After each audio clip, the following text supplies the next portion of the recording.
여러분, 오늘 이 영상은 상상조차 할 수 없는 반전으로 가득합니다. 아무도 주목하지 않던 탁구장 청소부 할머니의 손에서 30년 전 세상을 뒤흔들었던 천재 드라이브가 부활합니다.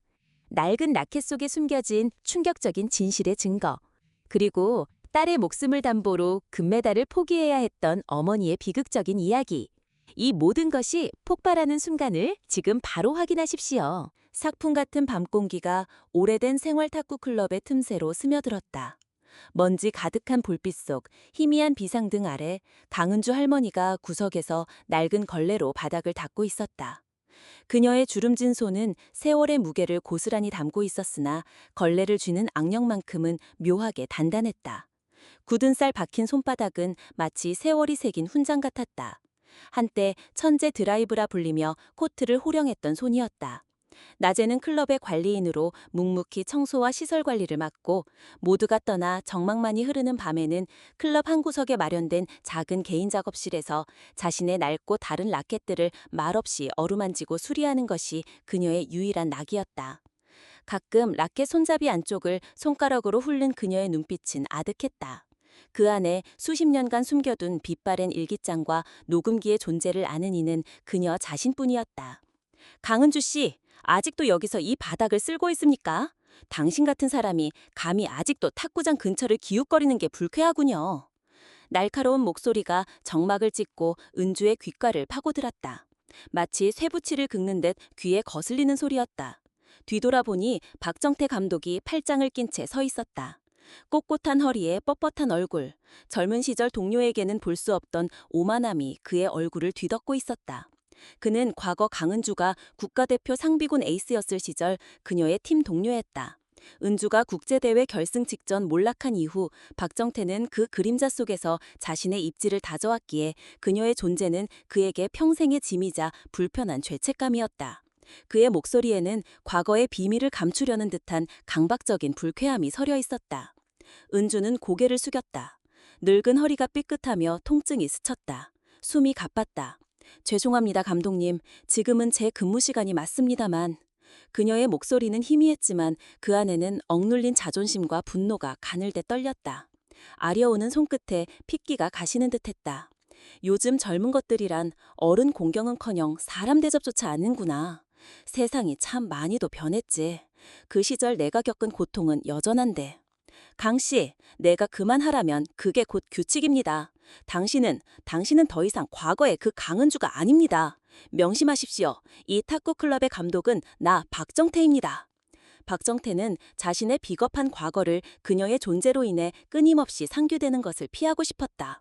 그의 명령조는 자신의 약점을 감추려는 듯 더욱 강압적이었다. 그의 턱이 잘게 떨렸다. 네, 죄송합니다. 금방 끝내겠습니다. 은주는 결국 입술을 꼭 다물고 걸레를 더 힘주어 쥐었다. 손끝이 아려왔다. 그 광경을 본 클럽의 젊은 선수들 시선도 차가웠다. 마치 투명 인간을 보듯 그녀의 존재를 지우려는 듯했다. 그때였다. 최민규라는 젊은 선수가 탁구공을 발끝으로 툭 차 던졌다. 공은 은주의 발치에 툭 하고 멈췄다. 그는 엘리트 탁구 명문 사학 출신으로 자신들의 상위 1% 스포츠에 대한 자부심과 사회적 약자에 대한 노골적인 경멸이 뒤섞인 비웃음을 달고 살았다. 아, 죄송합니다, 클럽 관리인님. 저리 같은 엘리트 선수는 탁구공 하나에도 집중이 필요하거든요. 이 보잘것없는 탁구공이 당신이 매일 닦는 바닥보다 훨씬 중요하단 말씀이죠. 당신의 그 더럽혀진 손으로 만질 가치도 없는 물건이라고요. 제발 이 신성한 코트에서 사라져 주시죠. 당신 같은 분의 그림자조차 저희의 품위를 떨어뜨립니다. 최민규의 비아냥거리는 목소리. 그의 비웃음은 어린 손자의 심장까지 날카롭게 파고들었다. 차갑게 굴러온 플라스틱 공이 그녀의 낡은 운동화를 스쳤다. 탁구공이 바닥에 닿았다가 다시 튀어오르는 소리가 그녀의 심장을 둔탁하게 두드리는 듯했다. 은주는 대답하지 않고 조용히 무릎을 꿇고 탁구공을 집어들었다. 그 순간 아무도 주목하지 않았던 그녀의 낡은 라켓을 쥐었던 오른손이 자신도 모르게 옅게 떨렸다. 단순한 노환의 떨림이 아니었다. 한때 세상이 칭송했던 천재 드라이브의 손이 지금은 멸시받는 걸레를 쥐고 있다는 치욕감에 심장이 쿵 내려앉는 듯한 진동이었다. 그녀는 아무 일도 없었다는 듯 공을 다시 탁구대 위에 올려놓았다. 고요했던 눈빛 속 찰나의 순간 번개처럼 선방이 스쳤다. 하지만 곧 기쁜 우물처럼 그 모든 감정을 빨아들이며 체념의 그림자가 짙게 드리워졌다. 강은주는 모골대를 따라 쓰디쓴 체념이 울컥 치밀어 오르는 것을 느꼈다. 짓밟히는 자존심보다 이 탁구공이 더 이상 그녀에게 아무 의미 없는 청소 대상으로만 여겨지는 현실이 더 아팠다. 한때 모든 것이었던 저 존재가 이제는 그저 쓰레기처럼 치워져야 할 민폐라니. 그녀는 뼈아픈 고통에 입술을 깨물었다. 걸레에서 나는 퀴퀴한 먼지 냄새가 그녀의 코끝을 찔렀다. 됐으니까 이제 그만 나가세요. 박정태 감독의 싸늘한 말에 은주는 고개를 끄덕였다. 네, 내일 다시 오겠습니다. 그녀의 목소리는 작고 떨렸지만 그 안에 담긴 체념은 명확했다. 선수들은 키득거렸다. 비웃음 섞인 목소리들이 공간을 메웠다. 은주는 몸을 돌려 조용히 청소도구를 챙겼다. 주름진 손에 걸레와 빗자루를 쥐며 그녀는 조용히 문 쪽으로 걸어갔다. 그녀의 그림자가 길게 늘어져 탁구장 바닥에 들여왔다. 마치 오랜 세월의 고통을 짊어진 듯 그림자마저 무거웠다. 그녀는 뼈아픈 고통에 입술을 깨물었다. 걸레에서 나는 퀴퀴한 먼지 냄새가 그녀의 코끝을 찔렀다. 됐으니까 이제 그만 나가세요. 박정태 감독의 싸늘한 말에 은주는 고개를 끄덕였다. 네, 내일 다시 오겠습니다. 그녀의 목소리는 작고 떨렸지만 그 안에 담긴 체념은 명확했다. 선수들은 키득거렸다. 비웃음 섞인 목소리들이 공간을 메웠다. 은주는 몸을 돌려 조용히 청소도구를 챙겼다. 주름진 손에 걸레와 빗자루를 쥐며 그녀는 조용히 문 쪽으로 걸어갔다. 그녀의 그림자가 길게 늘어져 탁구장 바닥에 들이웠다. 마치 오랜 세월의 고통을 짊어진 듯 그림자마저 무거웠다. 그 순간 클럽 구석에 앉아있던 유준서가 모든 장면을 보고 있었다. 그는 거리 탁구 크루의 에이스이자 정식 탁구부에서는 언제나 비주류 취급을 받는 주니어 선수였다. 그의 눈에는 참을 수 없는 화가 서려 있었다. 할머니가 겪는 멸시가 마치 자신이 거리 탁구를 한다는 이유로 비주류 취급받는 서름과 겹쳐 더욱 쓰라렸다. 준서는 끓어오르는 분노에 주먹을 꽉 쥐었다. 그 비웃음이 할머니를 향한 것이었지만 칼날처럼 자신을 꿰뚫는 듯했다. 거리 탁구를 향한 세상의 냉대와 할머니를 향한 멸시가 한데 섞여 목구멍까지 뜨거운 것이 치밀었다. 이게 대체 무슨 꼴이야? 내가 왜 이런 취급을 받아야 하는데 할머니까지 내 눈앞에서 이런 모욕을 당하시다니. 준서는 할머니의 초라한 뒷모습에 죄책감과 분노로 눈물을 삼켰다. 그날 저녁 선수들이 모두 떠나 정막만이 흐르는 텅 빈 클럽 탁구장. 비상등 불빛이 희미하게 켜진 가운데 강은주는 여느 때처럼 구석에서 청소도구를 챙기고 있었다. 그녀의 작은 작업실, 수십 년간 먼지가 쌓인 선반 위에는 한때 그녀의 분신과도 같았던 낡은 탁구 라켓이 놓여 있었다. 그녀는 그 라켓을 조심스럽게 꺼내 닦고 또 닦았다. 라켓의 나무 냄새, 고무가 달아나는 씁쓸한 냄새가 그녀의 코끝에 스쳤다. 손가락 끝으로 훑는 그녀의 눈빛은 아득했다. 그 안에 수십 년간 숨겨둔 빛바랜 일기장과 녹음기의 존재를 아는 이는 그녀 자신뿐이었다. 경기장 한쪽에서는 그녀의 손자 류준서가 라켓을 정리하며 묵묵히 할머니를 지켜보고 있었다. 잠시 후 준서가 입을 열었다. 그의 목소리는 분노와 수치심으로 떨렸다. 할머니, 대체 왜 이런 곳에서 이런 멸시를 견디는 거예요? 전 정말 할머니가 이런 곳에서 일하는 게 너무 부끄러워요. 친구들이 저더러 꼴통 탁구 치는 애는 할머니도 저 모액이라고 비웃어요. 제 거리 탁구가 비주류라도 할머니까지 저들을 위해 무릎 꿇는 모습은 전 도저히 못 보겠어요. 그의 눈은 할머니의 낡은 운동화를 향했다. 그 위로 얼룩진 먼지와 굴욕감이 겹쳐 보였다. 은주는 들고 있던 낡은 라켓을 조용히 내려놓고 잠시 손을 멈췄다. 고요한 탁구장 안에 준서의 질문이 메아리처럼 맴돌았다. 그녀는 천천히 고개를 돌려 준서를 바라보았다. 수십 년 세월이 담긴 고요한 눈빛, 하지만 따뜻함이 배어 있었다. 마치 세월의 연륜이 응축된 듯한 목소리로 그녀가 말했다. 준서야, 나는 그저 이곳이 좋아. 아이들이 웃으면서 탁구를 치는 모습, 그게 참 보기 좋아서 그러는 거야. 그녀의 목소리는 조용했지만 따뜻함이 배어 있었다.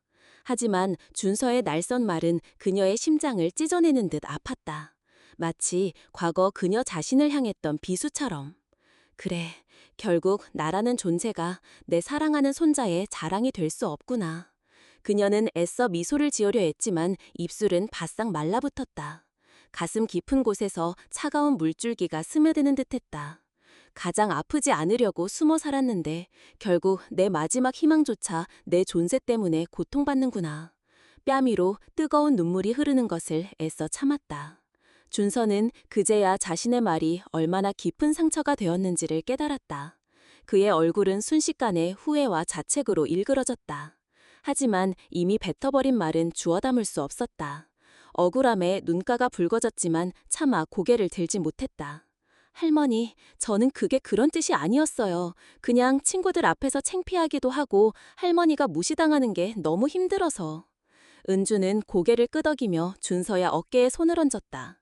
할머니의 주름진 손이 자신의 어깨에 닿는 순간 그 온기가 너무 뜨거워 오히려 더욱 창피했다. 하지만 그 따뜻함과 무게감에 준서는 말문이 막혔다. 준서야, 괜찮다. 네가 그렇게 느낄 수도 있지. 넌 아직 어리고 너 나름대로 자존심도 있고 할머니는 네가 행복하길 바랄 뿐이야. 특히 네가 나처럼 되지 않기를 바랄 뿐이야. 그녀의 목소리는 잔잔했지만 그 속에는 준서에게 자신의 과거가 되풀이되지 않기를 바라는 간절한 염원이 담겨 있었다. 준서는 그제야 자신의 말이 얼마나 깊은 상처가 되었는지를 깨달았다. 그의 얼굴은 순식간에 후회와 자책으로 일그러졌다. 하지만 이미 뱉어버린 말은 주워 담을 수 없었다. 억울함에 눈가가 붉어졌지만 차마 고개를 들지 못했다. 할머니, 저는 그게 그런 뜻이 아니었어요. 그냥 친구들 앞에서 창피하기도 하고 할머니가 무시당하는 게 너무 힘들어서. 은주는 고개를 끄덕이며 준서의 어깨에 손을 얹었다. 할머니의 주름진 손이 자신의 어깨에 닿는 순간 그 온기가 너무 뜨거워 오히려 더욱 창피했다. 하지만 그 따뜻함과 무게감에 준서는 말문이 막혔다. 준서야, 괜찮다. 네가 그렇게 느낄 수도 있지. 넌 아직 어리고 너 나름대로 자존심도 있고 할머니는 네가 행복하길 바랄 뿐이야. 특히 네가 나처럼 되지 않기를 바랄 뿐이야. 그녀의 목소리는 잔잔했지만 그 속에는 준서에게 자신의 과거가 되풀이되지 않기를 바라는 간절한 염원이 담겨 있었다. 준서는 그 따뜻한 말에 더욱 미안한 감정이 밀려왔다. 그는 시선을 피하며 작게 중얼거렸다. 미안해요, 할머니. 은주는 조용히 고개를 저었다. 씁쓸한 미소를 지었다. 미안해할 것 없어. 여기서 아이들이 즐겁게 탁구를 치는 모습을 보는 것만으로도 나는 충분히 행복했는데. 그게 우리 손자한테 기분이 나빴다면 그만해야지. 할머니가 그럼 이번 달까지만 여기서 일하고 그만둘게. 그녀의 목소리는 담담했지만 수십 년간 품어온 탁구에 대한 미련을 완전히 끊어내려는 듯한 비장함이 씁쓸한 체념과 함께 마지막 끈을 놓는 듯했다. 탁구장 한가운데 두 사람의 대화는 고요한 공기 속에 흩어졌다. 준서는 그 순간 자신이 얼마나 할머니를 이해하지 못했는지, 그리고 그녀가 얼마나 큰 아픔을 가슴속에 숨기고 살아왔는지를 알지 못했다. 은주는 낡은 탁구 라켓을 다시 품에 안았다. 그 안에는 그녀의 인생을 바꿀 증거가 잠들어 있었다. 다음 날 구청 대표 선발전이 열렸다. 지역에서 손꼽히는 선수들이 모두 모였다. 관중석에서는 긴장과 기대가 뒤섞인 웅성거림이 끊이지 않았다. 이 경기는 전국대회로 가는 마지막 관문이었다. 거리 탁구의 정체성을 가진 류준서에게는 특히 더 절실한 무대였다. 자신의 비주류 스타일이 정식 탁구계에서 인정받을 수 있는지, 문제야 낙인을 벗어날 수 있는지에 대한 생존의 시험대였다. 준서의 손에 든 라켓이 땀으로 축축했다. 심장이 발소리에 맞춰 불규칙하게 요동쳤다. 이 경기는 단순한 승패가 아니었다. 거리 탁구의 이름, 그리고 할머니의 명예를 걸어야 할 어쩌면 마지막 기회였다. 준서는 손에 준 라켓을 꼭 쥐고서 있었다. 경기를 준비하는 동안 그의 옆을 지키고 있는 건 할머니 강은주였다. 그녀의 손에는 늘 그녀의 작업실에 두었던 오래된 탁구 라켓이 들려 있었다. 준서야. 은주가 조심스럽게 준서의 어깨를 두드렸다. 준서는 긴장된 얼굴로 할머니를 바라봤다. 오늘은 꼭 이겨야 해요. 제 스타일이 틀리지 않았다는 걸 증명해야 해요. 준서의 목소리에는 단단한 결심이 묻어 있었다. 입술을 꾹 다문 채 불굴의 의지가 번뜩였다. 할머니는 그의 뺨을 살짝 쓰다듬으며 작은 미소를 지었다. 걱정 마라, 내 강아지. 내 거리 탁구가 아무리 변칙적이라 해도 할머니는 네가 얼마나 뜨거운 마음으로 라켓을 쥐는지 다 봤어. 네가 맺는 대로 너만의 탁구를 쳐라. 그 어떤 형식에도 얽매이지 말고. 준서는 말없이 고개를 끄덕였다. 그의 눈은 굳은 다짐으로 가득 차 있었다. 기억해라. 탁구는 마음으로 치는 거란다. 상대가 어떤 공을 보내든 끝까지 집중해서 마지막까지 보고 쳐야 해. 끝까지 포기하지 않으면 공도 널 배신하지 않을 거야. 은주의 깊은 조언은 마치 오랜 세월이 녹아든 지혜처럼 준서의 심장을 파고들었다. 준서는 잠시 당황했지만 이내 숨을 깊이 들이쉬었다. 그의 두 눈이 빛을 내기 시작했다. 내 할머니 끝까지 집중할게요. 그의 눈빛은 할머니의 말에 힘입어 전의를 불태우는 듯 반짝였다. 그러나 경기 시작 직전 갑작스럽게 불길한 기운이 경기장에 감돌았다. 코트 가장자리에서 분주히 움직이던 박정태 감독이 준서를 찾아왔다. 그의 얼굴은 시퍼렇게 질려 있었다. 준서야, 큰일 났다. 박정태의 목소리는 초조함으로 갈라졌다. 준서는 직감적으로 뭔가 잘못됐다는 걸 알아챘다. 무슨 일인데요? 감독님 얼굴이 왜 그래요? 불안감이 그의 심장을 옥죄었다. 강윤호가 방금 연습하다가 발목을 삐었어. 병원으로 가야 한대. 오늘 경기는 못 나가겠다고 하더라. 윤호는 준서의 복식 파트너였다. 몇 개월 동안 맞춰왔던 호흡이 이 경기의 가장 큰 무기였는데 파트너가 빠지면 모든 계획이 무너지는 것이나 다름없었다. 준서의 얼굴은 순식간에 핏기 없이 창백해졌다. 뇌리에 어제 윤호가 했던 말이 스쳤다. 형, 이상한 전화가 와요. 자꾸 탁구를 그만두래요. 누군가 날 쫓아다니는 것 같아요. 단순한 사고가 아니라는 불길한 확신이 심장을 얼어붙게 했다. 그들이 또다시 내 앞에서 모든 걸 망치려는 건가? 할머니의 명예, 내 꿈. 준서는 이를 악물었다. 그럼 다른 사람으로 바꾸면 되잖아요. 명단 수정할 수 있죠? 준서의 목소리는 희망 없는 절규와 같았다. 박 감독은 한숨을 내쉬며 고개를 저었다. 명단은 이미 제출됐고 대회 규정상 경기 시작 전에 명단을 수정할 수 없어. 명단에 없는 선수는 출전할 수 없다고. 그의 표정에는 미묘한 곤란함과 알 수 없는 체념이 섞여 있었다.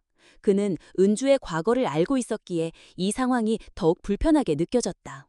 그의 눈은 은주를 향해 불안하게 흔들렸다. 준서는 멍하니 공허한 시선을 떨구었다. 그의 가슴 안에서 뭔가 무너지는 소리가 들리는 듯했다. 탁구공이 바닥에 부딪히며 툭툭 울리는 소리가 그의 무너지는 심장을 두드렸다. 그럼 어떻게 해야 하죠? 포기해야 하는 건가요? 감독은 난처한 표정으로 준서를 바라보았다. 선수를 등록해 두긴 했는데? 그게 누군데요? 누구라도 괜찮아요. 제발요. 준서의 목소리에는 간절함과 절박함이 묻어 있었다. 그는 지푸라기라도 잡는 심정이었다. 박 감독은 마지못해 입을 열었다. 이 클럽 관리인 강은주 씨야. 너도 알잖아. 우리 클럽 선수부 부족하잖아. 대회 규정상 선수 명단을 채우려고 그냥 넣은 거야. 그의 말 속에는 은주의 이름을 규정상 이용했을 뿐이라는 변명과 함께 그녀의 과거를 숨기려는 듯한 묘한 떨림이 섞여 있었다. 준서의 얼굴이 경직됐다. 할머니요? 이 순간이 벅 잔인하게 느껴졌다. 준서의 눈동자에 스치는 건 불가능과 현실 사이에서 흔들리는 무력감이었다. 어떻게 할머니가 탁구를? 사람들이 또 비웃을 거야. 저들에겐 나는 영원히 비웃음거리일 뿐이야. 할머니가 어떻게 탁구를 쳐요? 그냥 저한테 포기하라는 거잖아요. 어떻게 준비한 대회인데 제 거리 탁구 스타일을 이런 식으로 무시하는 거잖아요. 준서는 분노가 뒤섞인 절망감을 토해냈다. 그의 목소리가 코트 위에 처절하게 울려 퍼졌다. 그때였다. 준서의 등 뒤에서 익숙한 목소리가 들려왔다. 준서야, 내가 한번 나가볼까? 준서가 고개를 돌리자 강은주 할머니가 고요한 눈빛으로 그를 바라보고 있었다. 그 눈빛은 흔들림 없는 호수 같았다. 할머니, 무슨 소리세요? 이건 그냥 규정 때문에 적어놓은 거잖아요. 진짜로 경기에 나가시겠습니까, 할머니? 준서의 목소리는 믿을 수 없다는 듯 떨렸다. 할머니의 굳은 살 박힌 손을 보며 가슴이 먹먹했다. 박 감독은 놀란 눈을 뜨고 강은주 할머니에게 말했다. 강은주 씨가 류준서 선수 할머니였습니까? 그동안 자신이 할머니에게 어떻게 대했는지 본인도 잘 알기 때문이다. 아, 강 씨, 죄송합니다. 그의 사과에는 진심과 함께 오랜 죄책감이 스쳐 지나갔다. 그의 눈가가 붉어졌다. 강은주 할머니는 웃으며 대답했다. 아니요, 그럴 필요 없어요. 괜찮아요, 감독님. 그보다 준서가 경기에 나갈 수 있는 다른 방법 없는 거죠? 그녀의 목소리에는 오랜 체념 속에서 피어나는 미묘한 활기가 느껴졌다. 감독은 어깨를 으쓱했다. 규정상 명단에 없는 선수는 출전할 수 없습니다. 강은주 씨와 뛰든 아니면 포기하든 둘 중 하나입니다. 준서는 깊은 숨을 삼켰다. 머릿속이 복잡했다. 강은주 할머니는 준서의 손을 가만히 잡았다. 걱정 마라. 이 할미 한때는 아주 지독한 탁구를 쳐봤지. 심지어는 누구에게는 금기시되던 기술까지도. 그 순간 준서는 처음으로 할머니의 손에서 느껴지는 단단한 굳은 살을 느꼈다. 그것은 낡은 노인의 굳은 살이 아니었다. 닳고 다른 가죽처럼 견고했다. 라켓을 쥐고 세상을 호령했던 천재 드라이브의 손에 남은 수십 년간 잊혀졌던 전설의 흔적이었다. 그리고 마음 깊은 곳에서 스치는 이상한 예감이 들었다. 그의 절망 속에서 한 줄기 빛이 스며드는 듯했다. 어쩌면 할머니는 정말 나의 희망이 되어질지도 몰라. 알겠어요, 할머니. 그냥 할머니랑 좋은 추억 만든다고 생각하죠, 뭐. 할머니도 무리하지 말고 그냥 저랑 같이 놀아요. 준서의 목소리에는 여전히 체념이 섞여 있었지만 그 안에 할머니에 대한 애틋함과 유일한 내 편에 대한 동지의식이 묻어 있었다. 그는 할머니의 손을 꽉 절았다. 알겠다. 같이 놀아보자구나. 은주의 눈빛에 오랜만에 희미한 불꽃이 일었다. 그녀는 준서의 손을 놓지 않았다. 그 단단한 굳은 살 속에서 잊혔던 영광과 새로운 싸움의 시작이 움트는 듯했다. 탁구장 안은 이미 흥분으로 가득 차 있었다. 관중석 여기저기서 들려오는 웅성거림, 쉼없는 탁구공 소리, 선수들의 짧고 빠른 호흡. 그러나 그 소란스러운 분위기 속에서 강은주 할머니가 라켓을 들고 경기장 한쪽으로 걸어 나서는 순간 모든 소리가 멈춘 것 같았다. 마치 시간이 멈춘 듯한 고요함이 경기장을 지배했다. 저기 뭐야? 누군가의 조용한 속삭임이 탁구장에 스며들었다. 이내 고막을 찢을 듯한 웃음소리가 터져 나왔다. 할머니가 경기를 하겠다고? 아니, 설마 농담 아니야? 전 노인이 라켓을 주다니 제정신인가? 관중석 곳곳에서 사람들이 고개를 돌리며 속삭였다. 비웃음과 조롱이 퍼지는 그 순간 엘리트 탁구 명문사학의 관중석 사이에서 날선 비난의 합창이 터져나왔다. 야, 류준서 완전 미쳤나 봐. 아무리 그래도 저런 낡은 청소부 할망구랑 경기를 나간다고? 재활 클리닉이나 닦던 손으로 라켓을 잡겠다고 감히? 진짜 이 정도면 학교 낭신 아니냐? 저런 변칙적인 거리 탁구꾼이랑 아주 딱이네. 야, 이거 영상 찍어놔. 경기 시작도 전에 이런 코미디가 터질 줄이야. 비웃음과 경멸이 칼날처럼 준서의 심장을 찔렀다.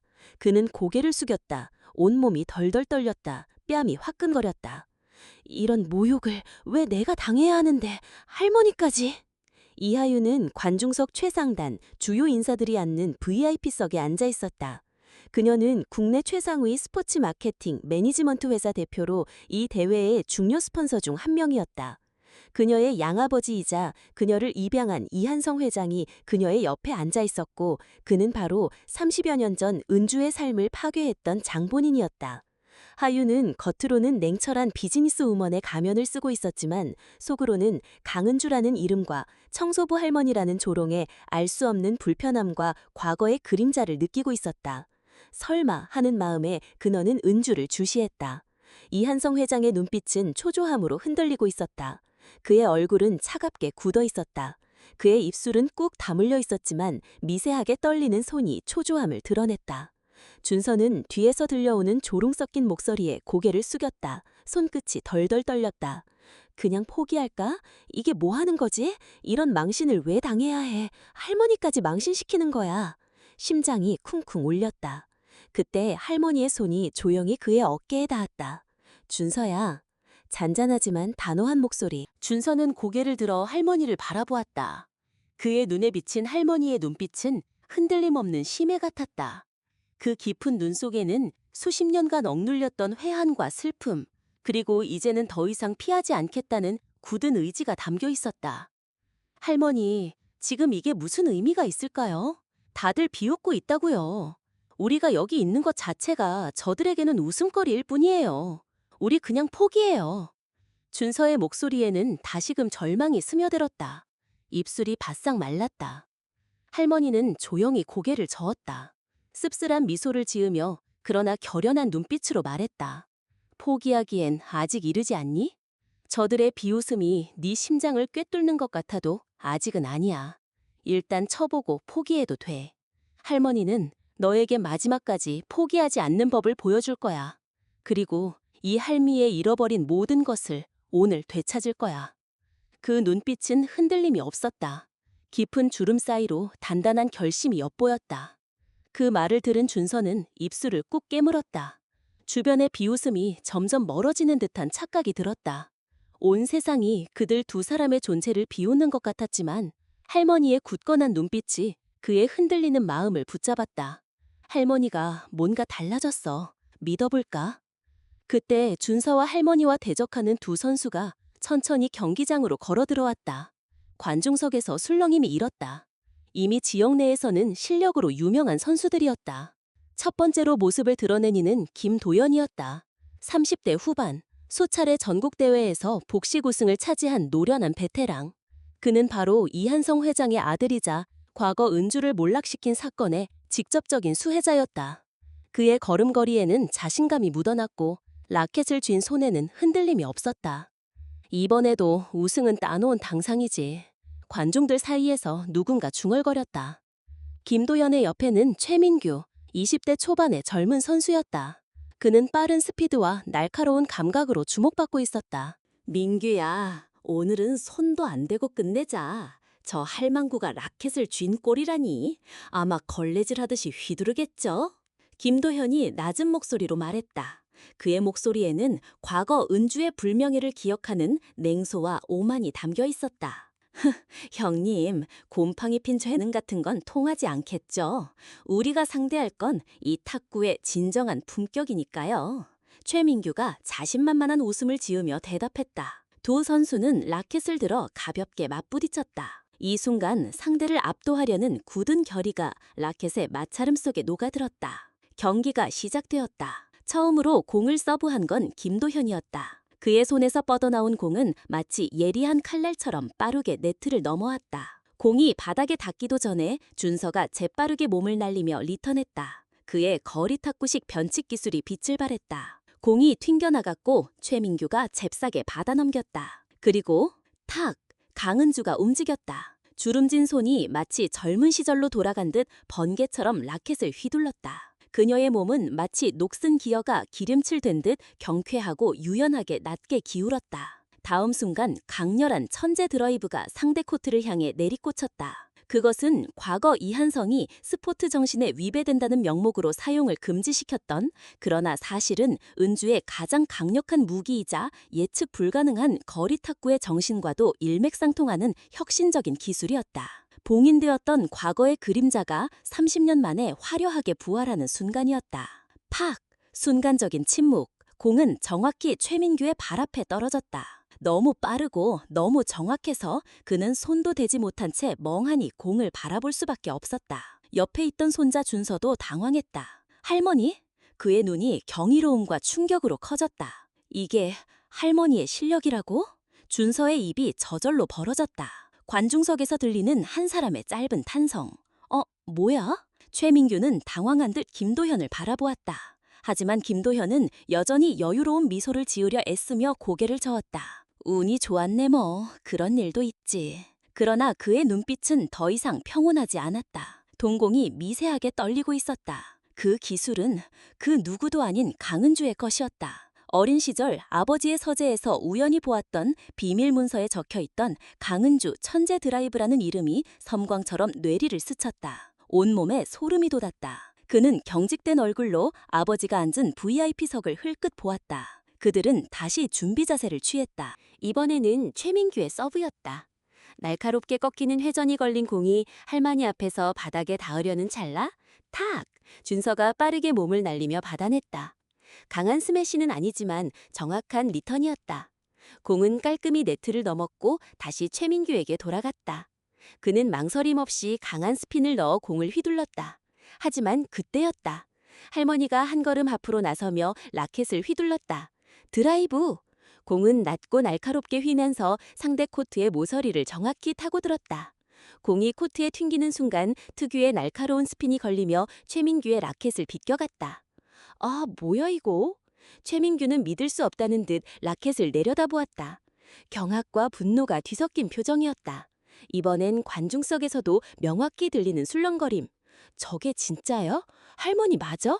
어떻게 저 드라이브를? 저건 30년 전 강은주의 천재 드라이브잖아. 그 봉인된 기술이 맞잖아. 흥분과 경외심이 뒤섞인 목소리들이 터져나왔다. 김도현과 최민규의 얼굴에는 처음으로 미묘한 긴장감이 떠올랐다. 말도 안 돼.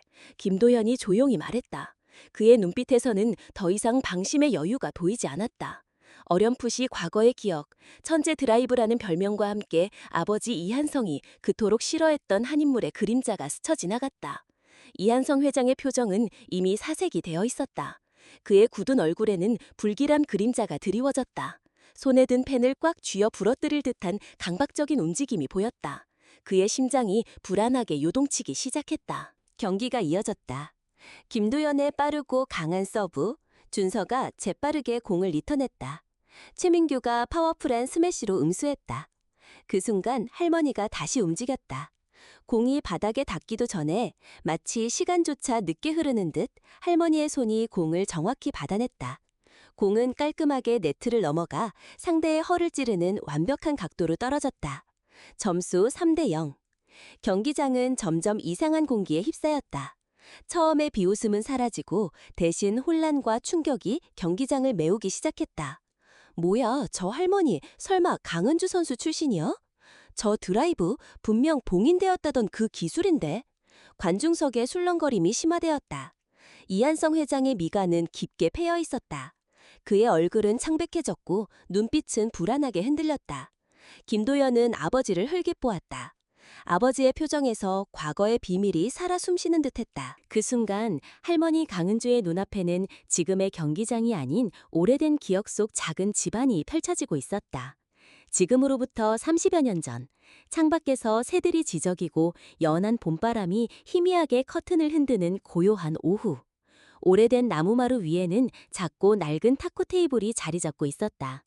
나무 마룻바닥에 차가운 감촉과 햇살에 바랜 나무 냄새가 콧속을 스쳤다. 젊은 강은조는 편안한 차림으로 라켓을 쥐고자 있었다.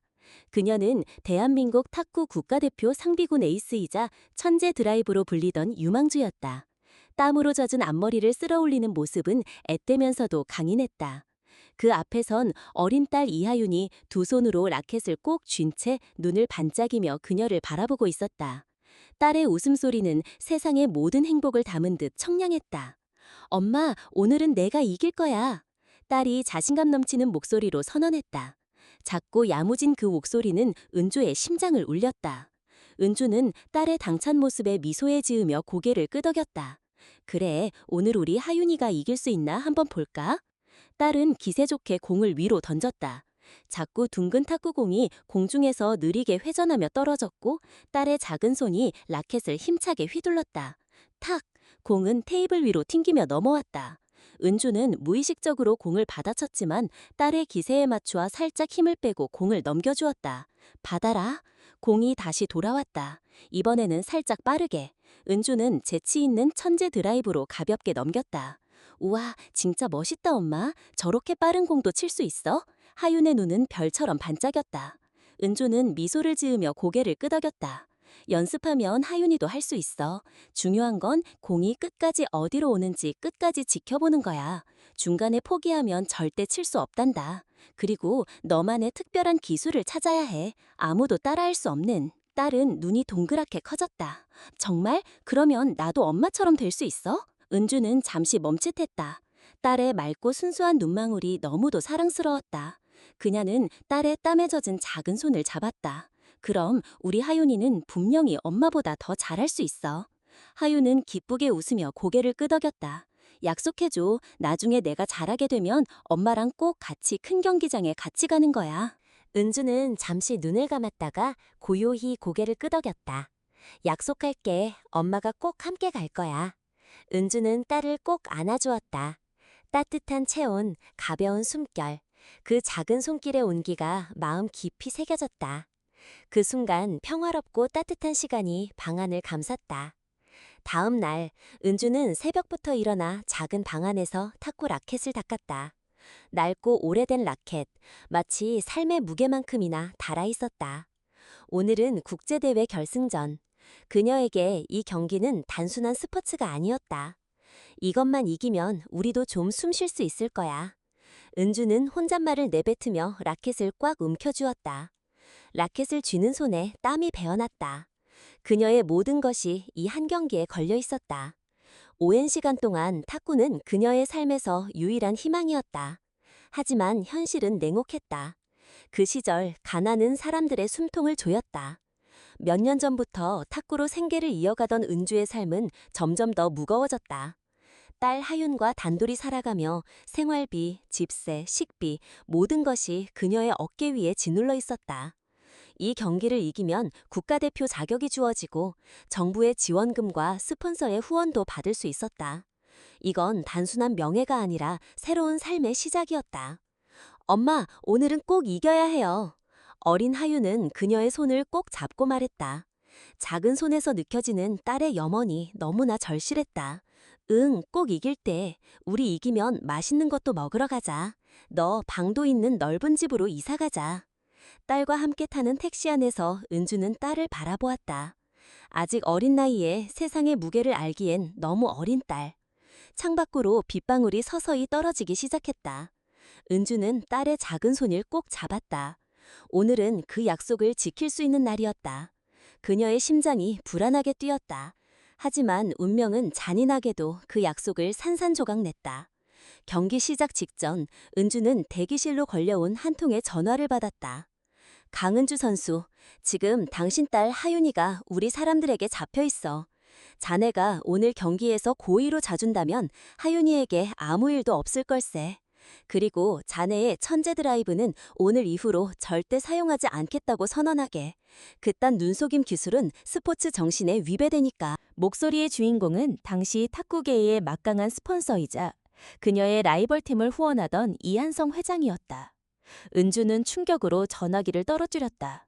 온몸이 얼어붙는 듯한 충격과 공포가 그녀를 휘감았다. 뱀처럼 심장을 휘감는 그의 목소리가 귓가를 맴돌았다. 그 순간 멀리서 들리오는 경적 소리, 차량의 미끄러지는 소리, 그리고 딸의 비명 같은 엄마 소리가 겹쳐 들렸다. 그녀는 혼란 속에서 딸이 병원으로 이송되었다는 연락을 받았다. 응급차 사이렌이 차가운 공기를 가르며 울려 퍼졌다. 은주는 떨리는 손으로 딸 하윤의 차가운 손을 꼭 붙잡았다. 구급차 안 붉은 불빛이 그녀의 창백한 얼굴을 스쳐 지나가며 공포와 절망을 더욱 짙게 드리웠다. 괜찮아, 하윤아. 엄마가 옆에 있어. 그녀는 간절히 속삭였지만 딸의 얼굴은 창백하기만 했다. 작은 가슴이 희미하게 오르내릴 뿐 눈꺼풀은 무겁게 닫혀 있었다. 병원에 도착하자마자 의료진이 들것을 번개처럼 밀어 응급실로 향했다. 은주는 필사적으로 그 뒤를 따랐으나 차가운 응급실 문 앞에서 멈춰야 했다. 의료진이 문을 닫는 순간 그 차가운 철문이 그녀의 심장을 두각내듯 닫혔다. 은주는 문 앞에 주저앉았다. 차가운 병원복도 바닥에 손을 짚고 고개를 떨군 채 속으로 되뇌었다. 하윤아, 버텨야 해. 엄마는 아직 널 포기할 수 없어. 그 순간 머릿속을 스치는 것은 딸과의 짧은 대화였다. 경기장으로 가는 길에 하윤이 웃으며 했던 말. 엄마, 오늘 꼭 이겨야 해. 내가 제일 좋아하는 금메달 따는 거 보여줘. 그 작은 목소리가 귀에 맴돌았다. 그러나 지금 그녀가 앉아있는 곳은 경기장이 아닌 병원의 차가운 복도였다. 그녀의 가슴 속에서 불안과 절망이 소용돌이치고 있었다. 이겨야 하는데, 하윤이를 위해 이겨야 하는데.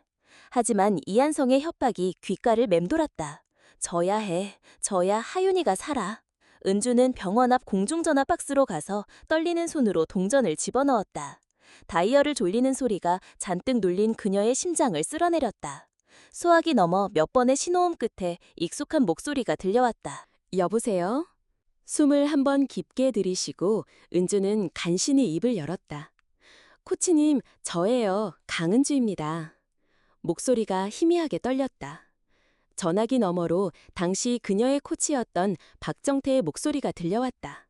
은주, 지금 어디야? 경기 시작 30분 전이야. 왜 아직도 안 와? 그의 목소리에는 초조함과 함께 이한성 회장의 압박이 시달리는 듯한 피로감이 묻어 있었다. 코치님, 사고를 당했어요. 하윤이가 많이 다쳤어요.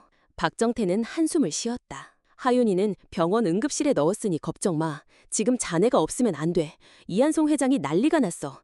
자네가 오지 않거나 지시대로 하지 않으면 하윤이에게 무슨 일이 생길지 모른다고. 그의 목소리는 명령과도 같았지만 그 안에는 자신도 모르는 거대한 힘에 휘둘리는 절박함이 묻어났다. 은주는 가슴이 찢어지는 고통에 숨이 막혔다. 박정태의 말은 가혹했지만 동시에 피할 수 없는 현실이었다. 하윤을 위해서라도 이 경기에서 이겨야 했다. 아니, 져야 했다. 그녀는 이한성의 지시대로 경기에서 져주고 천재 드라이브를 봉인해야만 했다. 그래야 하윤의 목숨이라도 지킬 수 있었다. 그녀는 전화를 끊었다. 손으로 눈물을 훔치며 마지막으로 병원 건물을 돌아봤다. 미안해, 하윤아. 엄마가 꼭 이겨서, 아니, 꼭 살아남아서 다시 올게. 엄마는 너를 위해 그 어떤 더러운 짓도 할 수 있어. 이 모든 치욕을 내 목숨과 맞바꿀게. 그녀의 눈에서 굵은 눈물이 뚝뚝 떨어졌다. 얼굴은 눈물과 땀으로 범벅이 비었다. 경기장에 도착했을 때 그녀는 이미 지쳐 있었다. 심장이 차디찬 얼음물에 담근 듯한 고통에 시달렸지만 코트 위에서는 순간 모든 감정은 한순간에 사라졌다. 관중석에서 들려오는 웅성거림, 상대팀의 냉소 어린 시선도 모두 그녀의 귀에 닿지 않았다. 오직 경기만이 존재했다. 경기가 시작되었다. 처음 몇 라운드, 그녀는 묵묵히 경기에 집중했다. 이한성의 지시대로 일부러 실수를 저질렀고 점수는 속절없이 벌어졌다. 그녀의 라켓에서 천재 드라이브의 기운이 맴돌 때마다 그녀는 억지로 손목을 비틀어 기술을 봉인했다. 마치 자신의 영혼을 파는 듯한 고통이었다. 라켓을 든 손이 경련했다. 그녀의 경기는 단순히 승리만이 목적이 아니었다. 사랑하는 딸을 살리기 위한 처절한 연기이자 스포츠계의 불의에 짓밟히는 한 인간의 비극이었다. 그렇게 은주는 경기를 이한성의 뜻대로 졌다. 손에 쥔 라켓보다 트로피보다 더 무거운 허탈밤. 코트 위에서 쓰러지듯 앉았다. 온몸은 땀으로 젖어 있었지만 마음은 공허했다. 경기장은 이한성 일당의 환호로 가득 찼지만 그녀의 마음은 텅 비어 있었고 머릿속에는 온통 하윤이 생각뿐이었다. 영혼까지 파고드는 고통에 그녀는 겨우 숨을 쉬었다. 경기가 끝난 후 은주는 숨을 고를 틈도 없이 다급히 병원 접수처로 달려갔다. 저기요, 강하윤, 제 딸이 여기 있었는데 어디 있죠? 괜찮나요? 목소리가 절박하게 갈라졌다. 그녀의 온 신경은 딸의 생존에만 쏠려 있었다. 직원은 당황한 얼굴로 컴퓨터를 확인하다가 고개를 갸웃했다. 잠시만요. 아, 상태가 급격히 악화돼서 큰 병원으로 이송됐다는 기록이 있네요. 한성 종합병원으로 옮겨졌다고 되어 있습니다. 은주는 당황했다. 심장이 쿵 하고 떨어지는 듯했다. 온몸에 피가 식는 듯한 차가움이 발끝에서부터 머리끝까지 솟구쳤다. 네? 이송됐다고요? 한성 종합병원이요? 그 병원의 이름은 이한성 회장의 이름과 정확히 일치했다. 직원은 당황한 듯 말을 더듬었다. 내 아이 상태가 안 좋은데 보호자도 없고 해서 자체적으로 판단을 내렸습니다. 아이가 옮겨진 지는 꽤 됐어요. 어서 가보셔야 할 것 같아요. 은주는 곧장 병원 문을 박차고 나왔다. 발걸음이 휘청거렸지만 쉴 수 없었다. 급히 택시를 부르려 했지만 지나가는 택시가 보이지 않았다. 이한성, 이 악마, 너 때문이야. 다 너 때문이야. 그녀의 머릿속은 분노와 공포로 뒤엉켰다. 정신없이 거리를 뛰어다니다가 겨우 택시 한 대를 잡을 수 있었다. 한성 종합병원이요. 최대한 빨리 가주세요. 제발요. 차 안에서 손을 꽉 쥔 채로 눈물이 흐르는 것도 모른 채 하윤의 얼굴이 머릿속을 떠나지 않았다. 하윤아, 조금만 기다려. 엄마가 곧 갈게. 제발 무사해야 해. 내 딸. 한성 종합병원에 도착하자마자 은주는 안내 데스크로 달려갔다. 여기요. 제 딸아이가 이송 떴다고 들었어요. 어디 있나요? 지금 상태는 어떤가요? 하지만 데스크 직원의 말은 냉정하게 돌아갔다. 죄송하지만 저희 병원에 그런 환자 기록이 없습니다. 은주의 다리가 풀려 그 자리에 주저앉을 뻔했다. 그럴 리 없어요. 아까 분명 여기로 옮겼다고 했는데 다시 확인해보세요. 직원은 기록을 재차 확인했지만 결과는 같았다. 멍해진 은주는 몸을 떨며 다시 첫 번째 병원으로 돌아갔다. 왜 잘못된 정보를 준 거예요? 아이가 어디로 간 거냐고요? 그녀의 목소리는 희망 없는 울부짖음에 가까웠다. 그때서야 담당 간호사가 다급히 달려왔다. 아, 죄송합니다. 저희가 전산 입력 과정에서 착오가 있었습니다. 아이는 다른 병원으로 이송된 것 같아요. 정말 죄송해요. 은주의 얼굴에서 피가 완전히 빠졌다. 착오? 이게 착오라고? 그녀는 온몸의 기운이 빠져나가는 것을 느꼈다. 그럼 어디로요? 지금 당장 알려줘요. 하지만 병원 측에서도 정확한 정보를 제공하지 못했다. 저희가 알아보고 연락드릴게요. 보호자님도 같이 찾아주세요. 정말 죄송합니다. 그렇게 은주는 하윤을 찾아 며칠을 헤맸다. 이 병원 저 병원, 골목길 구석구석을 헤매며 사람들에게 물어봤다. 제 딸이 여기로 왔다고 들었어요? 혹시 기억나세요? 작은 여자아이예요. 이름은 강하윤이요. 시간이 흐를수록 희망은 마치 손에 쥔 모래처럼 스르륵 빠져나갔다. 병원에서도 처음엔 열심히 찾는 척했지만 시간이 지날수록 나 몰라라였다. 며칠 밤낮을 헤매다 지쳐 쓰러지기 일쑤였다. 그녀는 알 수 있었다. 이것은 단순한 병원의 실수가 아니었다. 이한성 회장이 하윤마저 자신에게서 완전히 떼어내기 위해 저지른 치밀한 계획이었음을, 그녀를 영원히 침묵시키기 위해. 그렇게 그녀의 인생은 완전히 무너져 내렸다. 삶의 모든 빛이 사라진 듯했다. 그녀의 영혼은 갈갈이 찢겼다. 그 이후 은주는 탁구 라켓을 다시는 쥐지 않았다. 천재 드라이브는 사라진 전설이 되었다. 그녀는 생활 탁구 클럽의 관리인으로 숨어 살며 밤마다 낡은 라켓들을 수리했다. 어느 날 그녀의 낡은 탁구 라켓의 손잡이 속에서 빛바랜 종이 뭉치와 작은 녹음기가 나왔다. 그녀는 그것이 이한성의 만행에 대한 숨겨진 증거임을 직감했지만 두려움과 자포자기하는 마음에 그것을 다시 숨겨두었다. 증거를 꺼낼 용기조차 그녀에게는 남아있지 않았다. 그 무게가 그녀를 짓눌렀다. 그렇게 혼자 힘겹게 살아가던 날 우연히 부모 없이 홀로 남겨진 류준서를 만나게 됐다. 은주는 준서를 보면서 딸 하윤이가 생각났다. 그 작은 아이의 눈 속에서 잃어버린 딸 하윤의 그림자를 보았다. 하윤이도 어딘가에서 준서처럼 혼자 있지 않을까라는 생각이 들었다. 또한 준서가 거리 탁구라는 비주류 방식으로 정식 탁구계에서 인정받지 못하고 힘들어하는 모습에서 자신의 과거와 닮은 그림자를 발견했다. 준서를 외면할 수 없었던 은주는 결국 그를 집으로 데려와 키우기로 결심했다. 은주는 힘든 형편 속에서도 일자리를 늘리고 청소 일을 더 열심히 해가며 준서의 탁구 연습을 뒷바라지했다. 그녀는 준서에게 자신과 같은 비극이 되풀이되지 않도록 스포츠계의 어두운 면에 휘둘리지 않고 자신만의 길을 가도록 지켜주려 했었다. 그렇게 그녀의 인생은 완전히 무너져 내렸다. 삶의 모든 빛이 사라진 듯했다.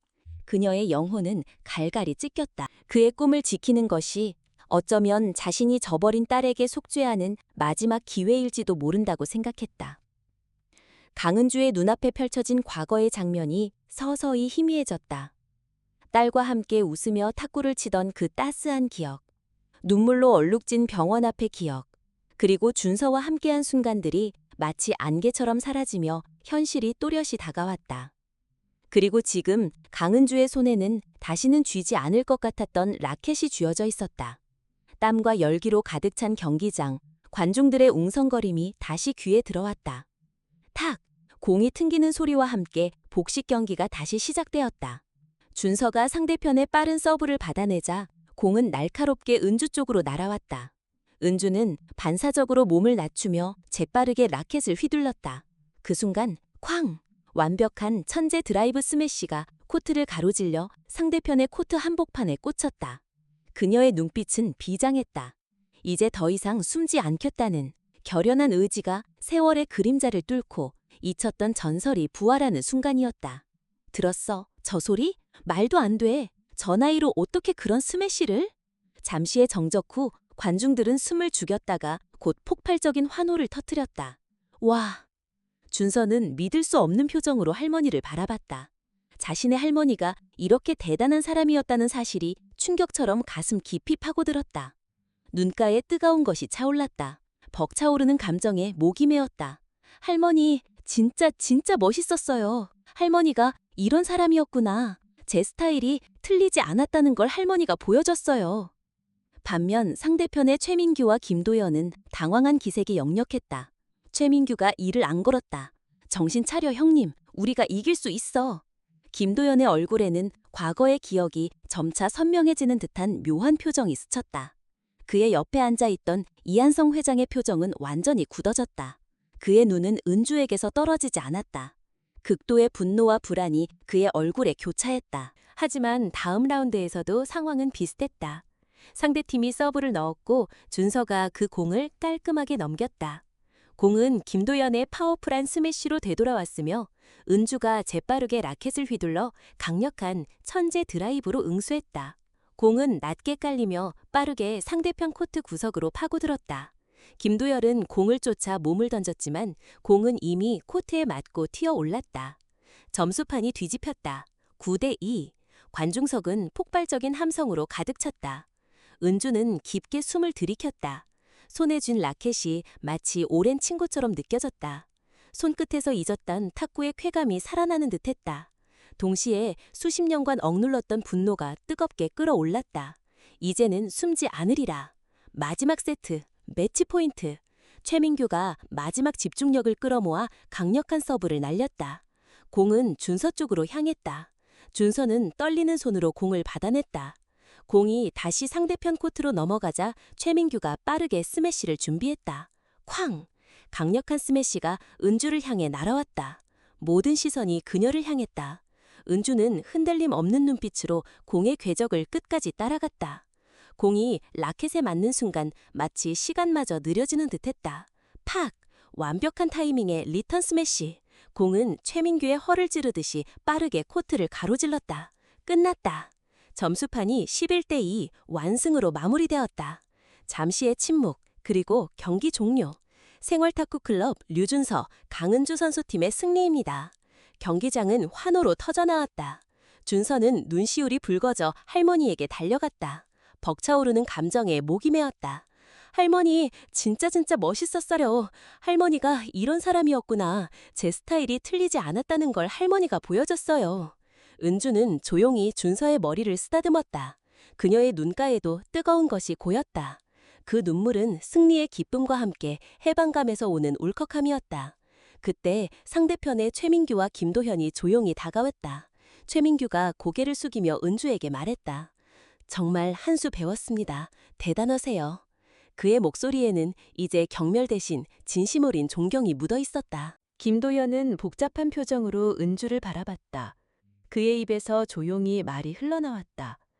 혹시 강은주 선수 맞으십니까? 그 천재 드라이브. 그의 목소리에는 과거의 기억이 확신으로 변하는 순간의 떨림이 담겨 있었다. 옆에서 이한성 회장의 얼굴은 완전히 굳어졌다. 그의 눈은 증오와 불안으로 뒤섞여 은주를 노려봤다. 은주는 고유한 미소로 고개를 끄덕였다. 오래전 일이죠. 지금은 그저 낡은 클럽 관리인일 뿐입니다.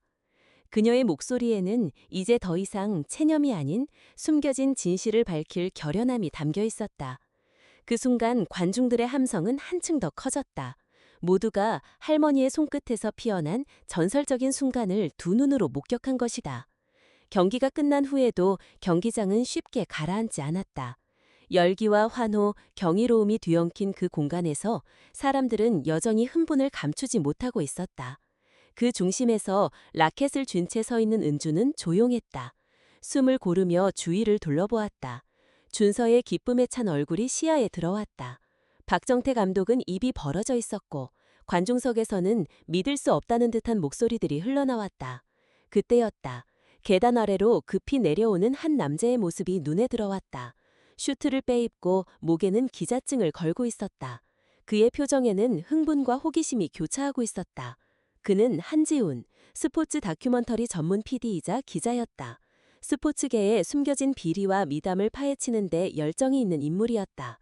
그는 이미 강윤호의 부상이 단순한 사고가 아니라는 제보를 받고 조사 중이었다. 어르신, 혹시 잠깐 인터뷰 가능하실까요? 한세훈은 정중히 허리 숙이며 다가갔다. 그의 눈은 진실을 갈구하는 듯 빛났다. 한지훈입니다. 스포츠타임즈 기자입니다. 오늘 경기 정말 감동적이었습니다. 많은 사람들이 이 경기를 보고 궁금해할 것 같아서요. 잠깐 이야기 나눠주실 수 있으실까요? 은주는 잠시 망설였다. 심장이 격렬하게 뛰었다. 수십 년간 묻어두었던 비밀을 이제는 세상에 드러낼 때가 온 것인가. 그러나 주위를 둘러보니 이미 많은 사람들의 시선이 그녀에게 집중되어 있었다. 궁금증과 존경, 그리고 경이로움이 뒤섞인 눈빛들. 그더는 용기를 냈다. 이제 더 이상 숨을 수 없었다. 은주는 천천히 고개를 끄덕였다. 그녀의 손은 이제 더 이상 떨리지 않았다. 오히려 단단하게 굳었다. 한지우는 마이크를 들고 준비를 마쳤다. 사람들은 하나둘씩 할머니의 이야기를 들으려고 경기장 중앙으로 모여들기 시작했다. 순간 주변은 숨죽인 듯 조용해졌다. 공기마저 긴장으로 무거워지는 듯했다. 정말 감동적인 경기였습니다. 탁구 실력이 예사롭지 않은데 왜 그렇게 잘 치시는 걸까요? 특히 그 천재 드라이브는. 한지훈 기자의 목소리에는 깊은 호기심이 담겨 있었다. 은주는 잠시 마이크를 바라보았다. 그 작은 기계 속에서 흘러나올 그녀의 목소리가 다시 과거의 자신을 불러낼 것 같았다. 침묵이 길어졌다. 관중들은 한마디도 놓치지 않으려는 듯 숨을 삼켰다. 은주는 조용히 고개를 들고 떨리는 목소리로 입을 열었다. 사실 저는 오래전 국가대표 상비군 에이스였습니다. 천재 드라이브라는 별명으로 불리기도 했죠. 탁구가 제 인생의 전부였습니다. 경기장은 숨이 멎은 듯 고요해졌다. 그녀의 목소리는 담담했지만 그 안에는 수십 년간 놀러왔던 감정이 응축되어 스며 있었다. 한 글자 한 글자에 아픔과 진실이 묻어나는 듯했다. 국가대표셨다고요? 강은주라는 이름은 솔직히 기록에서 찾을 수 없습니다만. 한지훈 기자의 목소리에는 놀라움과 함께 의문이 담겨 있었다. 은주는 고개를 끄덕이며 이어갔다. 그때는 정말 모든 걸 걸고 뛰었죠.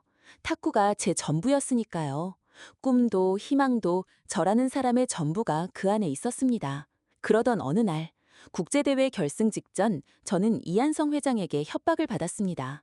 제가 오늘 경기에서 고의로 져주냐면 제 딸에게 해를 가하겠다고. 그들은 저의 천재 드라이브를 스포츠 정신에 위배되는 기술이라며 봉인하라 강요했습니다. 사실은 제가 너무 강해서 그들의 부패한 스포츠계에 방해가 되었던 겁니다. 은주의 눈에 분노와 슬픔이 교차했다. 목소리는 떨렸지만 결연했다. 관중들 사이에서 웅성거림이 퍼져나가기 시작했다. VIP석에 앉아있던 이한성 회장의 얼굴은 사색이 되어 창백하게 질렸다. 그의 아들 김도연은 아버지를 보며 경악했다. 한지우는 잠시 숨을 고르고 조심스럽게 다음 질문을 던졌다. 딸이라니요, 협박이라니요, 더 자세히 말씀해 주십시오. 그의 눈빛은 불타는 듯했다. 그 질문에 은주의 손이 미세하게 떨렸다. 그러나 이번에는 두려움 때문이 아니었다. 진실을 말할 용기에서 오는 전율이었다. 순간 그녀의 눈앞에 오래된 기억이 번져나갔다. 잊을 수 없는 과거, 마음속 깊이 두었던 그날의 슬픔과 고통이 다시금 그녀의 심장을 조여왔다. 은주는 마이크를 꼭 쥔 채 숨을 깊게 들이쉬었다. 이한성 회장은 제 딸 하윤이의 목숨을 담보로 협박했습니다. 저는 그들의 뜻대로 경기에서 패배했습니다. 그리고 그날 제 딸 하윤이는 교통사고를 당해 병원에 이송되었고 경기가 끝난 후 병원에 찾아갔을 때는 이미 사라지고 없었습니다. 저는 딸을 지키려 모든 것을 버렸지만 결국 그들은 딸마저 저에게서 완전히 빼앗아갔습니다. 이한성 회장의 지시였죠.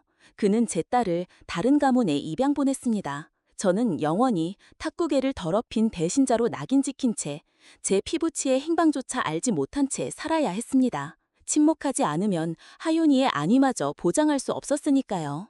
은주의 목소리가 희미해지자 그녀는 품에 품고 있던 자신의 낡은 라켓을 한지훈 기자에게 건넸다. 라켓 손잡이 안쪽에서 빛바랜 일기장과 작은 녹음기가 나왔다. 이 안에 그날의 진실이 담겨 있습니다. 제게 남은 유일한 증거입니다. 이제 더 이상 숨지 않을 겁니다. 잃어버린 딸을 위해서라도. 그녀의 눈동자에는 결연한 빛이 서려 있었다. 그 말과 함께 그녀의 손이 가늘게 떨렸다. 목소리는 잠시 끊어졌고 경기장은 고요 속에서 긴장감에 휩싸였다. 그날 이후로 전 라켓을 내려놨습니다. 천재 드라이브는 봉인되었죠. 제 잘못이라고 생각했거든요. 제가 스포츠계의 불의와 맞서 싸우지 못하고 경기장에 나간 사이에 제 딸은 저를 기다리다가 사라졌으니까요. 은주의 말에 숨죽여 있던 사람들 사이에서 조용한 흐느낌이 들려왔다. 그녀의 목소리는 여전히 잔잔했으나 그 속에는 수십 년 동안 감춰왔던 슬픔과 죄책감, 그리고 무너진 정의에 대한 고통이 고스란히 담겨 있었다.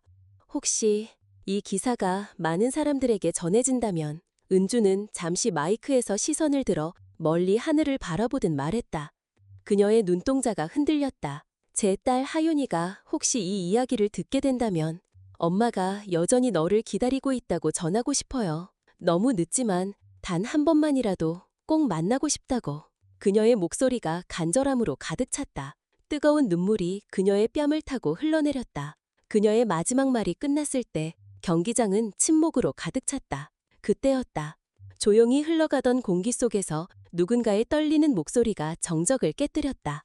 엄마! 낯선 이름을 부르는 소리에 모두가 고개를 돌렸다. 군중 속에서 한 여자가 천천히 앞으로 걸어 나오고 있었다. 긴 머리는 단정히 묶여 있었고 차분한 정장을 입은 그녀의 얼굴은 단단히 담은 입술과 떨리는 눈동자 사이로 복잡한 감정이 얽혀 있었다. 그녀는 바로 이하윤이었다. 국내 최상위 스포츠 마케팅 매니지먼트 회사의 대표이자 엘리트 스포츠계의 거물. 그녀는 이 경기를 주관하는 스폰서 중 한 명으로서 VIP석에 앉아 어머니의 인터뷰를 처음부터 끝까지 듣고 있었다. 그녀의 옆 사색이 된 이한성 회장의 얼굴이 스쳐 지나갔다. 하윤은 자신이 가장 존경하고 따르던 양아버지가 친어머니의 삶을 파괴한 인물이라는 충격적인 진실을 마주하게 된 것이었다. 그녀의 모든 정체성이 흔들리고 있었다. 하윤의 눈가가 떨렸다. 심장이 격렬하게 요동쳤다. 하윤의 눈이 은주를 꿰뚫듯 바라보았다.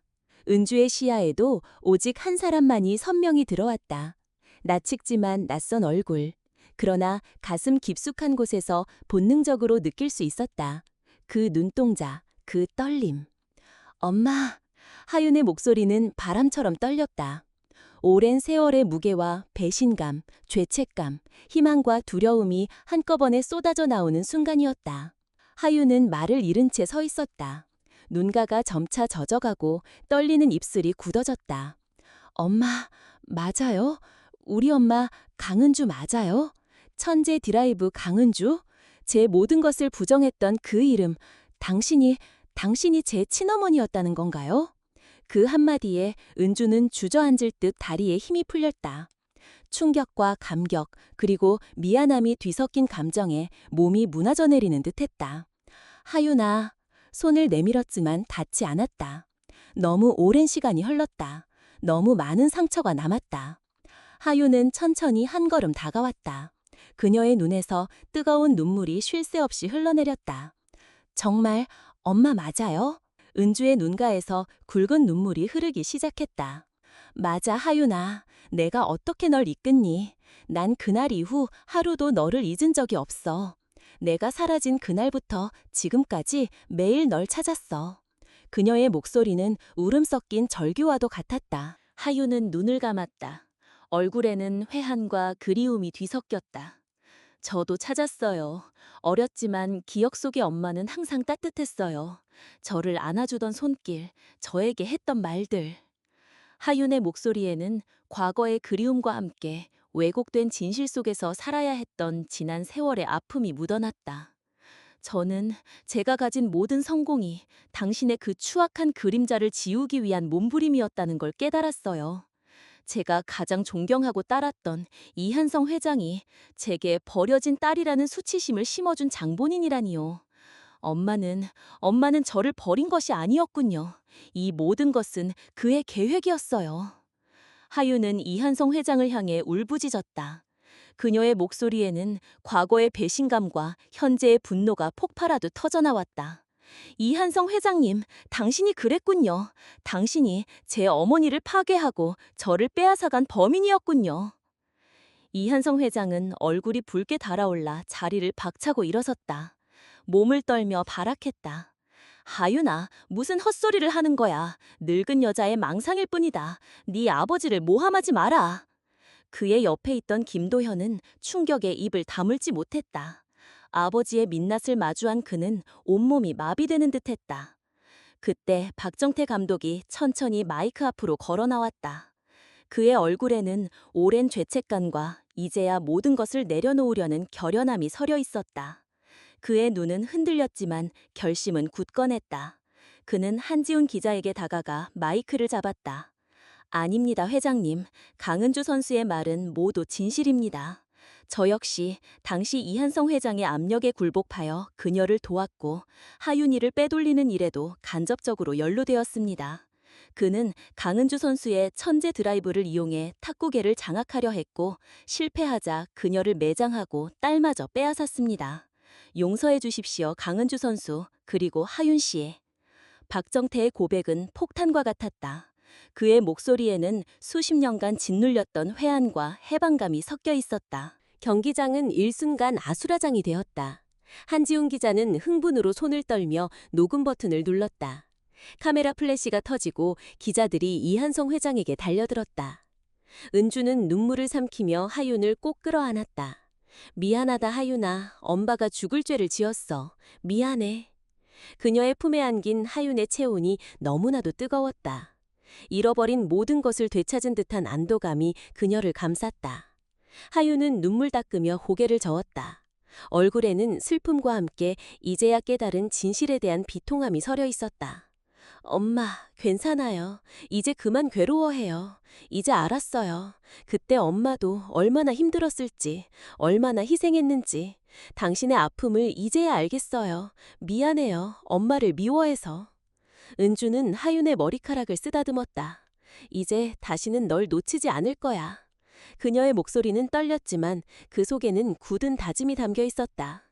하윤은 고개를 끄덕이며 울먹였다. 엄마, 저도 용서해요. 우리 둘 다 지금부터라도 함께 행복해졌으면 좋겠어요. 두 사람은 서로의 온기를 느끼며 긴 세월 동안 쌓인 상처를 조금씩 치유해갔다. 주변에서 지켜보던 사람들은 모두 숨을 죽였다. 어떤 말도 필요 없는 그저 가슴 깊은 곳에서 우러나는 감동이 경기장을 가득 채웠다. 강은주와 이하윤의 재회는 잃어버린 시간마저도 치유할 만큼 뜨거운 감정과 진심이 깃든 순간이었다. 에필로그, 끝나지 않는 이야기. 그러나 그 고요함은 오래가지 않았다.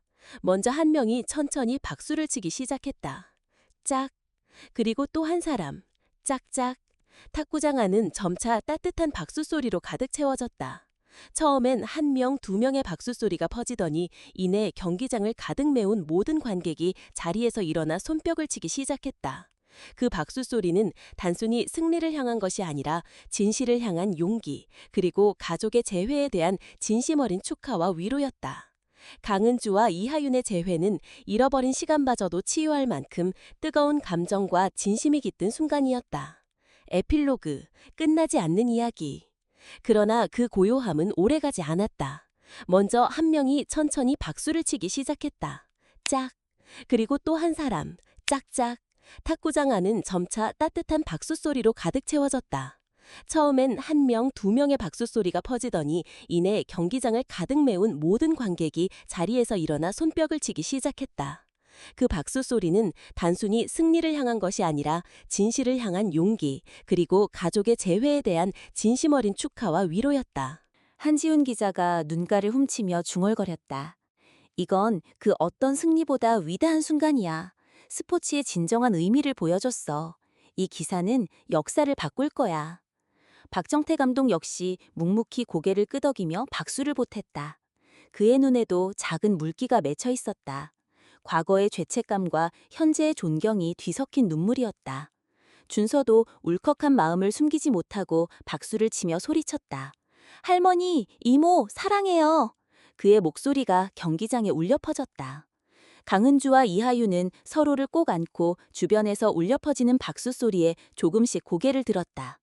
은주가 하윤의 뺨을 부드럽게 쓰다듬으며 속삭였다. 이렇게 많은 사람들이 축하해주는구나. 네가 나를 다시 찾아와줬기 때문이야. 고맙다, 하윤아. 하윤도 흐르는 눈물을 닦으며 고개를 끄덕였다. 엄마와 함께라서 정말 행복해요. 우리 이제는 함께해요. 사람들의 박수는 점점 더 커졌다.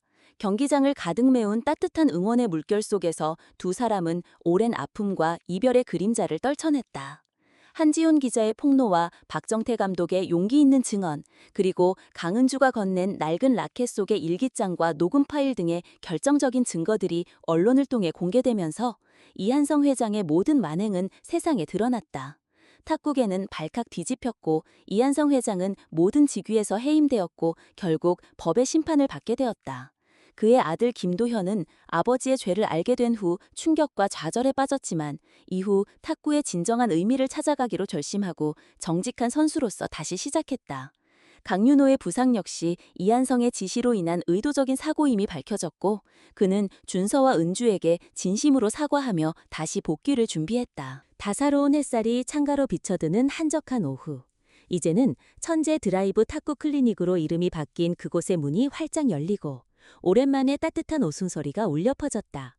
강은주는 탁구채를 들고 가볍게 준비 자세를 취했다. 그녀의 맞은편에는 하윤과 준서가 각각 라켓을 쥔 채 서 있었다. 자, 시작해볼까? 둘이 한 번에 덤벼도 이 할미의 천재 드라이브를 이길 순 없을걸? 은주가 활짝 웃으며 말했다. 그 웃음에는 수십 년 만에 되찾은 진정한 행복과 평화가 담겨 있었다. 하윤은 잠시 어색한 듯 웃었지만 이내 라켓을 든 손에 힘을 주었다. 어릴 적 기억이 손끝에 남아 있었다. 어머니와 함께 탁구를 치며 느꼈던 따뜻한 순간들. 잊었다고 생각했던 기억이 이 순간 선명하게 되살아났다. 엄마, 나 기억나? 어렸을 때 항상 말했잖아. 공 끝까지 보고 치라고. 그리고 아무도 따라할 수 없는 너만의 기술을 찾으라고. 하윤의 눈빛은 어머니를 향한 존경과 사랑으로 가득 찼다. 은주는 이 순간이 오리라고는 생각하지 못했다. 딸과 함께 다시 탁구를 치다니. 가슴 깊숙한 곳이 뭉클했다. 잊었던 행복이 파도처럼 밀려왔다. 공이 오가며 세 사람의 웃음소리가 점점 커졌다. 준서는 열심히 거리 탁구 스타일로 공을 쳤고 하윤은 자연스럽게 그에게 조언을 건넸다. 준서야, 공이 올 때는 무서워하지 마. 중심을 잡고 기다려야 해. 네 스타일은 틀리지 않았어. 엄마의 천재 드라이브처럼 너만의 독창성을 지켜나가야 해.